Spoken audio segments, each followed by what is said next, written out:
Today we have to cover the last topic of our AI course, and that is linear regression.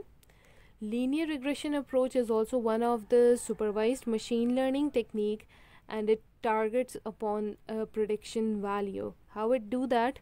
The approach is different from the prior approaches which we have done up to now. It actually tries to understand the relationship between two or more variables, among which the foremost, or you can say the important variable, is actually the input variable, which is independent in nature, while the other one is the predicted variable, which would be the dependent variable. Or how actually it do that for understanding the relationship? What we do in this analysis, we try to figure out, or we try to find out the straight line which fits most of the observations which we will do. And once we are done with that that straight line decision, so that line is actually considered to be the linear regression line. How do we actually find this? It's done by the formula which is for linear regression. It's y is equal to a plus b of x, or you can say b into x.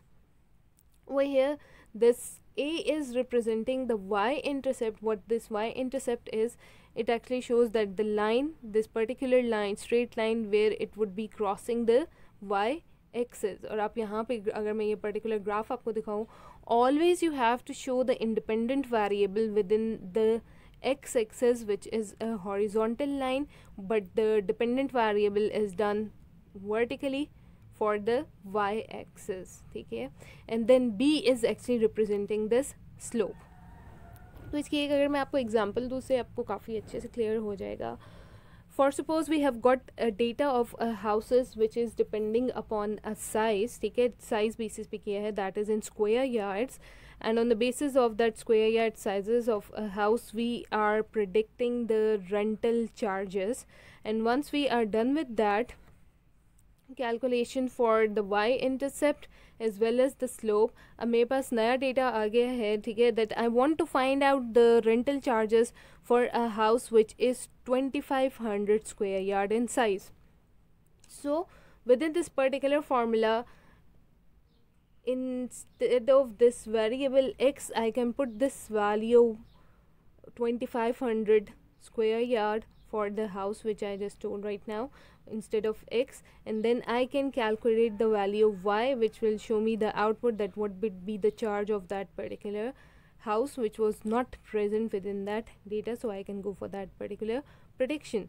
ठीक है, so ये चीज़ हो गई. अगर आप यहाँ पे देखें, अगर if as I told you that I would be taking the independent variable, that is the size of a house at x-axis, so it's increasing. Like first it was 1000 square yard, then 2000, then 3000, and 4, and along with that, as the size of the house was increasing, the rental charges also increase. So we can say, in case if x is increasing and as well as the y, which is actually the dependent variable, that is also increasing, so the slope would be positive. But in case if x is increasing and y is decreasing, that is a negative slope.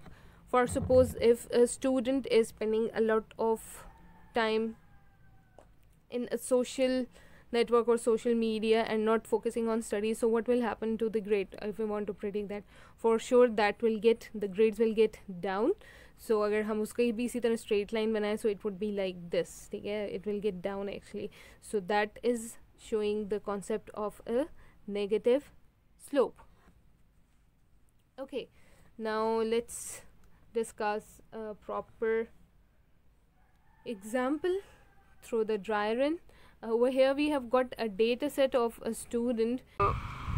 We have got an attribute x and y, which are actually the marks of the students, okay, and the total number of observations which we have got, that is actually 5. So what do we need to do according to this formula, okay, that is y is equal to a plus b of x for the linear regression? We need to find out number of values, and I have already done that. तो साथ साथ हम देखते हैं. First of all, if we need to find out this particular slope, which is b, how I can find that? That is, the formula is actually r into standard deviation of y divided by the standard deviation of x, what actually this R is, it's actually representing the correlation coefficient, which is for which the formula is summation of x minus x naught into y minus y naught. We have to take its product and divide it with the square root of summation of all of the x minus x naught whole square into y minus y naught whole square. ठीक है, आगे हम साथ साथ देखते रहेंगे. So let's just go for this one first. How we actually have to find out this correlation coefficient. So here comes the data. These were actually the two attributes which were given within the data set. This I have to calculate, and I already have done this for you. So how I have to do this? First of all, if I just see that what actually this x bar over here is representing, this x bar is actually the mean of this particular attribute column, which is x. So if I take its mean, और हमें पता है कि mean में क्या होगा, that is actually sum of all of the values that are given, that is actually 390, and I have to divide it with the total number of observations, which is 5, and it will give me 78. Same is the case for y. If I take it this mean, तो वो भी यही होगा, summation of all of these values, which is 385 divided by 5, and that would be equal to 77. Now I have to calculate x minus x naught. What do I have to do? Simply I have to subtract each and every value of x with the mean of the x column which I just calculated. So that would be 95 minus 78, which is 17, 85 minus 78, which is 7, 80 minus 78, 2, 70 minus 78, minus 8, 60 minus 78, minus 18. Same will be done for y. 80 minus 77, 8, 95 minus 77, that is 18, 70 minus 77, that is minus 7, 65 minus 77, that is minus 12, and last is 70 minus 77, that is minus 7. And then I need to take the square of these two, because this is what I need. Okay, so simply whatever I have calculated over here for these two particular columns, मैंने उसका square निकाल लेना है, and that would be 17 into 7 to 89. Same would be this 7 7s are 49, 2 2s are 4, 8 8s are 64, 18 into 18, that is 324. Same would be done for y, and then I have calculated its summation value as well, because this is what I would be calculating, and I need the product for this correlation coefficient. I need the product of these two as well, so in the form of a summation. So simply what I have to do, in दोनों particular columns का मैंने product लेने हैं, so that would be for x minus x naught into y minus y naught, that is 17 into 8, that is 136, 7 into 18, 126, 2 into 7, that is 14, 2 into minus 7, that is minus 14, sorry, minus 8 into minus 12, that is 96, minus 18 into minus 7, that is 126, and it's giving me the sum of 470. ठीक है, अब मुझे अपने formula के लिए values जो चाहिए थी, I am done with all of that calculation. Simply I have to place these values now in this formula.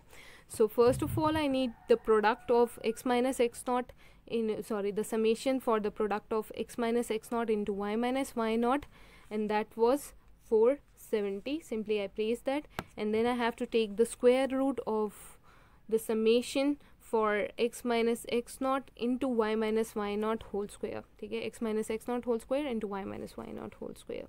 So for x minus x naught whole square, the value is 730. Here I got this. And then for y minus y naught whole square, it's 630. So here it's written. So if I just calculate it, so the value of r for the slope is 0.693. Okay, now I have to calculate for standard deviation for y and as well as x, and for that the formula is under root of summation of x minus x naught whole square divided by n minus 1. Over here n is representing the total number of observations that were actually 5.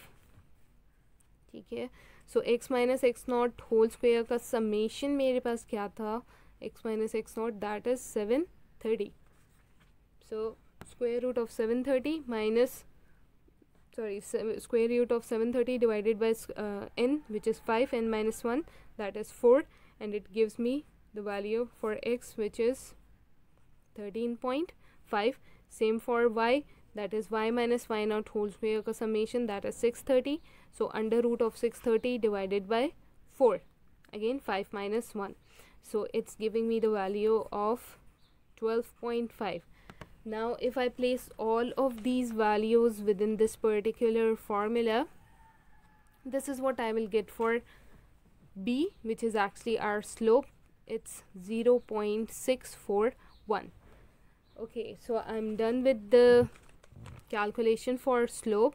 Now I have to calculate the y-intercept, which is a. So for that, simply अगर मैं इसी formula की बात करती हूँ, which I have got over here, I can use this formula and simply I can place this. Now I have got the value of I for suppose, or a के करना है, so what that would be? It will become a is equal to mean of y minus b into mean of x, because I need to calculate the y-intercept, which is a, according to this formula. Okay, so mean of y, the mean of y was 77 according to our calculation. So here it is, minus b, and b is the slope, which is 0.641. Simply I place this into mean of x, and the mean of x is 78. So here it is, and the calculation based y-intercept value is 27.08. As you can see that now we are done with the calculation for the values, which is actually the y-intercept as well as the slope.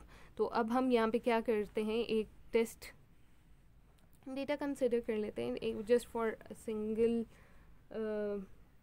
you can say label, and we are considering that the student has got 80 marks, or you can say 80 points in introduction to programming subject, and we need to estimate the grade for object oriented programming. So what it would be, as you can see that now I am done with the calculation. Simply I have to place the values within this formula, which is y is equal to a plus b of x for the linear regression. Okay, so the value of y-intercept is 27.08 plus b की value मेरे पास क्या थी for slope, that is 0.641. here it is, and instead of x now I can put this value जो कि हम assume करें, that is 80. So if I put all of this values, so the output, or you can say the estimated grade for object oriented programming would be 78.36. ये हम predict कर सकते हैं कि ये grade हो सकता है student. So if I represent this particular output in a form of a straight line, so what that would be, as we know that our independent variable was introduction to programming, and we have to represent it in x-axis, and the value was 80 for this. ये हमारे पास एक particular slope है, देखिए line बन सकती है, I'm just drawing it roughly, and the value of y is 78.36. this is the y-axis for the dependent variable, and the value is approx 78.36. so this is where it would be. तो अगर मैं इसका एक common point of intersection निकालूं, so this is what it would be. Simply I can draw the line like this, you can see, ठीक है, कि हम इस तरह से line draw कर सकते हैं, that this is actually the point where we are getting the desired output for this particular subject. So that's all.